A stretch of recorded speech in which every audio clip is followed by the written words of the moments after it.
Assalamualaikum warahmatullahi wabarakatuh. Salam sejahtera untuk kita semua. Pada hari ini kita bertemu lagi pada mata kuliah kimia medisinal, yang mana pada pertemuan kali ini kita akan membahas tentang hubungan kuantitatif struktur aktivitas bagian pertama.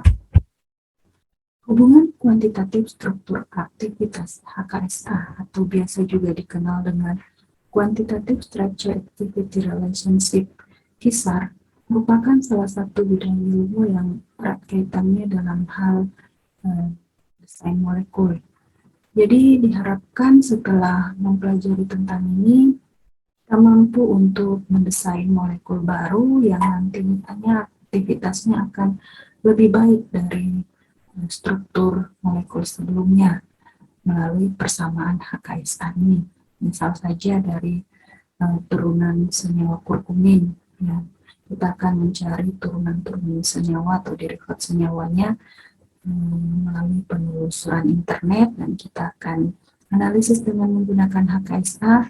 Kita dapatkan persamaan terbaik sehingga kita dapat modifikasi untuk mendapatkan struktur turunan kurkumin terbaru dengan aktivitas yang lebih baik.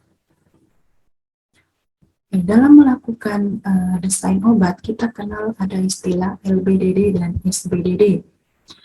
LBDD yaitu Ligand Based Drug Design. Dalam hal ini tadi yang HKSA itu masuk dalam kategori LBDD ini, yang mana dibutuhkan struktur 3 dimensi ligand. Ya, dalam hal ini adalah struktur 3 dimensi dari senyawa turunan yang akan kita modifikasi molekulnya. Oke, pada metode yang ini tidak dibutuhkan protein, ya, tidak digunakan protein, sedangkan yang pada structure based drug design dalam hal ini pada docking, ya, selain struktur 3 dimensi ligand dibutuhkan juga proteinnya, yang mana nanti proteinnya ini disesuaikan dengan aktivitas biologis yang akan kita cari, ya, yang mana nanti akan terbentuk ikatan antara struktur 3 dimensi ligand dengan protein.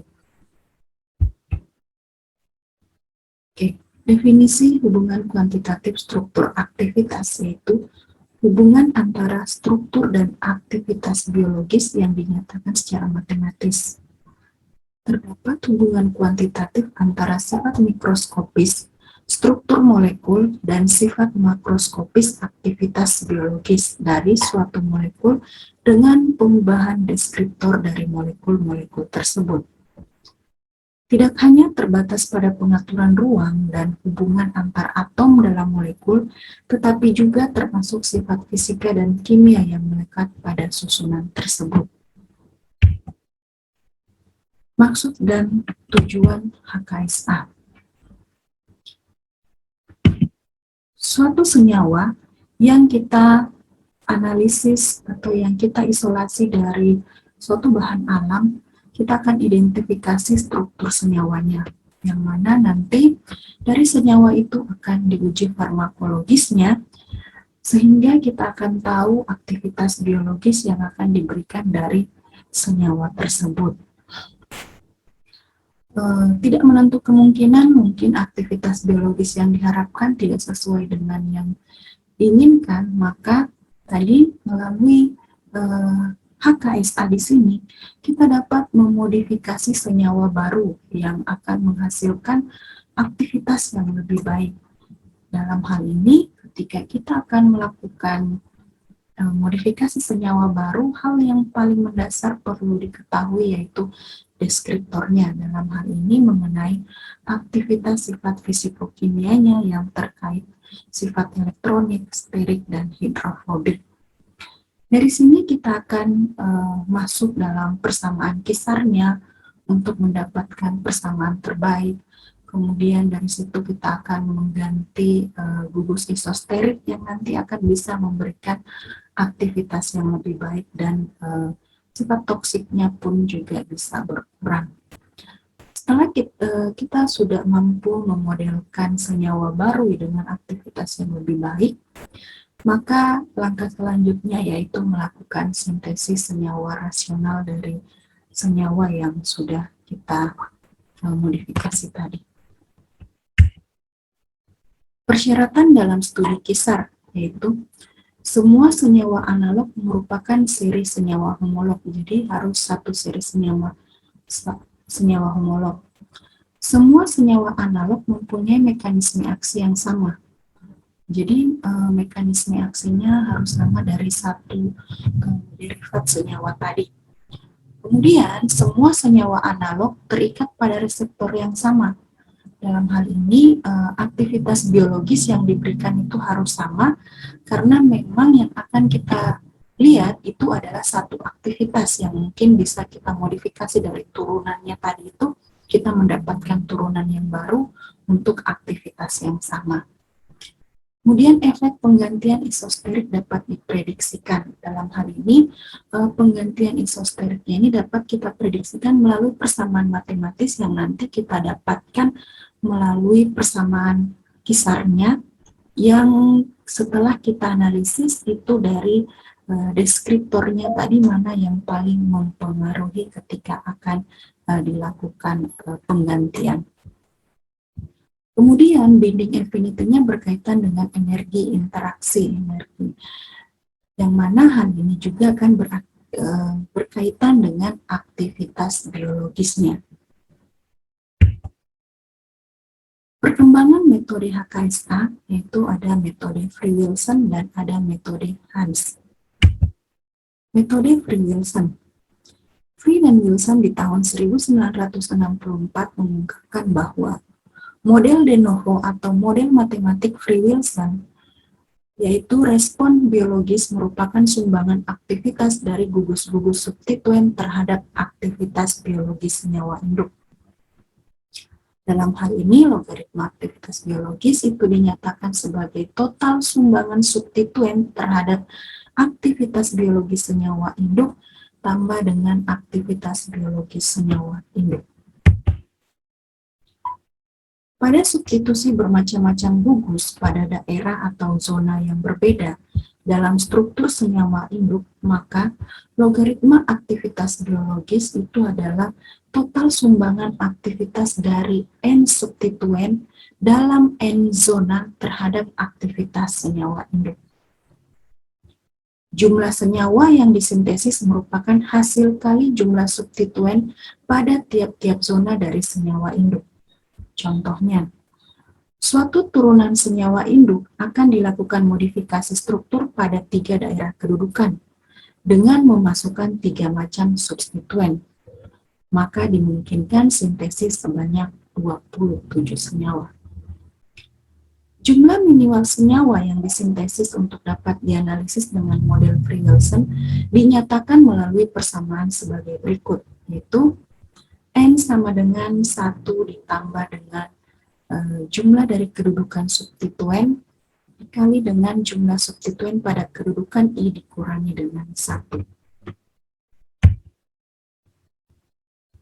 Untuk menghitung sumbangan tiap-tiap gugus terhadap aktivitas biologis, struktur induk digunakan perhitungan statistik cara matriks dan analisis multiregresi linear dengan bantuan komputer program Kisar.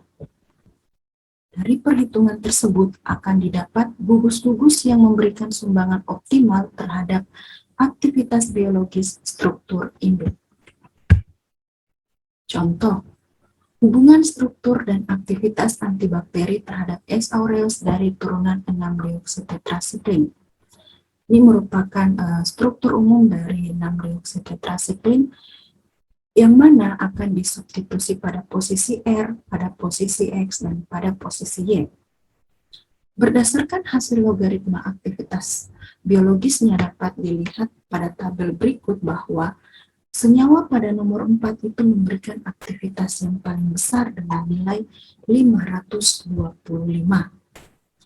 Hal ini dapat kita lihat bahwa pada senyawa 4 itu pada posisi R disubstitusi dengan atom H, pada posisi X itu disubstitusi dengan atom Cl, dan pada posisi Y itu disubstitusi dengan molekul NH2. Aktivitas biologis ini merupakan sumbangan aktivitas dari gugus-gugus yang terdapat pada posisi R X dan Y dijumlahkan dengan aktivitas senyawa induk seperti yang diperlihatkan pada tabel tadi, bahwa senyawa nomor 4 menghasilkan aktivitas biologis tertinggi. Dari 10 persamaan di atas itu ada 9 nilai yang tidak diketahui dan dihitung dengan bantuan kisar. Sehingga dapat disimpulkan yaitu senyawa 4 mempunyai aktivitas antibakteri yang paling tinggi 525, substitusi gugus Cl pada posisi X dan gugus NH2 pada posisi Y mempunyai sumbangan aktivitas terbesar, yaitu 84 tambah 123. Pemasukan gugus CH3 pada posisi R akan menurunkan aktivitas menjadi minus 113. Dan pemasukan gugus NO2 pada posisi Y akan menurunkan aktivitas menjadi minus 218. Metode de novo ini kurang berkembang karena tidak dapat digunakan bila efek substituen bersifat tidak linear atau bila ada interaksi antar substituen. Serta model ini memerlukan banyak senyawa dengan kombinasi substituen yang bervariasi untuk dapat menarik kesimpulan yang benar.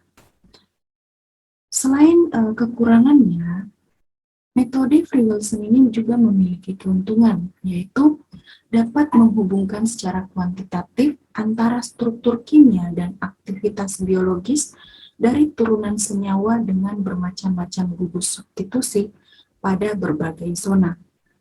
Selain itu, dapat digunakan bila tidak ada data tetapan fisika dari senyawa-senyawa yang diteliti dan uji aktivitas lebih lambat dibanding dengan sintesis turunan senyawa. Demikianlah pertemuan kita pada kali ini. Kita akan lanjut pada materi hubungan kuantitatif struktur aktivitas bagian 2. Karena itu, saya ucapkan terima kasih. Wassalamualaikum warahmatullahi wabarakatuh.